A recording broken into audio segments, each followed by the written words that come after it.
Sean, we're talking a lot about the holidays and about Christmas, but it's still kind of at some moments it's a little warm out there. It is, and we've had a very warm weekend, and we're in a little transition, and then we're going to warm things up in time for Thanksgiving. And then after that, maybe some rain coming back in our forecast. Take a look at these temperatures outside. Right now, we're in the upper 50s along the coastline, 59 in Oceanside, 49 at Palomar Mountain, 43 in Julian. You head towards the inland microclimates. Poway at 54, 55 in Escondido, 61 in El Cajon, and La Mesa at 59. So things are cooling off out there. Take a look what we've got going here. We've got a wind advisory in place tomorrow night from 9 p.m. till Friday at 1 p.m. Northeast winds 20 to 30 miles sustained, but there will be some very strong gusts peaking on Thursday morning into the afternoon. We could see 60 plus miles per hour. So you know, if you're in those wind-prone areas, maybe bring the umbrellas down,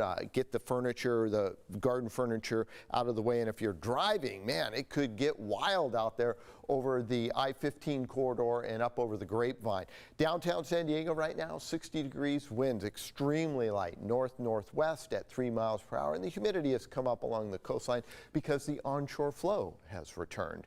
That is because we've got an inside slider, this area of low pressure that came in off the Pacific Northwest instead of coming in through the Pacific, which is a typical storm for us here in San Diego. Inside slider bringing the cooler air into the area, increasing the onshore flow, and that is producing some snowy conditions over northern parts of the New Mexico area. So the high pressure is going to reestablish by the time we get into Wednesday late into Thursday morning. This is the Great Basin. If you've ever wondered, Sean, where is the Great Basin? Well, this is it from the east slope of the Sierra Nevada through Nevada and into the western parts of Utah. This is all considered the Great Basin.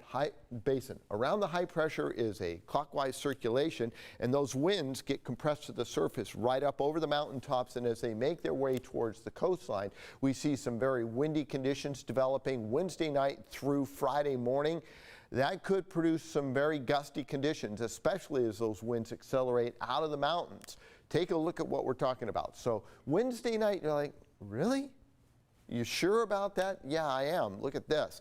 By Thursday morning, some very windy conditions. We're talking about wind gusts exceeding 30, 40, 50 plus miles per hour over the mountaintops. And those winds all the way to the coastline as that air is compressed. It also heats, and so our temperatures are expected to go up. Take a look at your 8-day microclimate forecast. Not so bad tomorrow. In fact, a little below average, 77 on Thanksgiving. Inland pushing the upper 70s, low 80s, and we cool down. And a chance of rain coming in by late Monday night into Tuesday.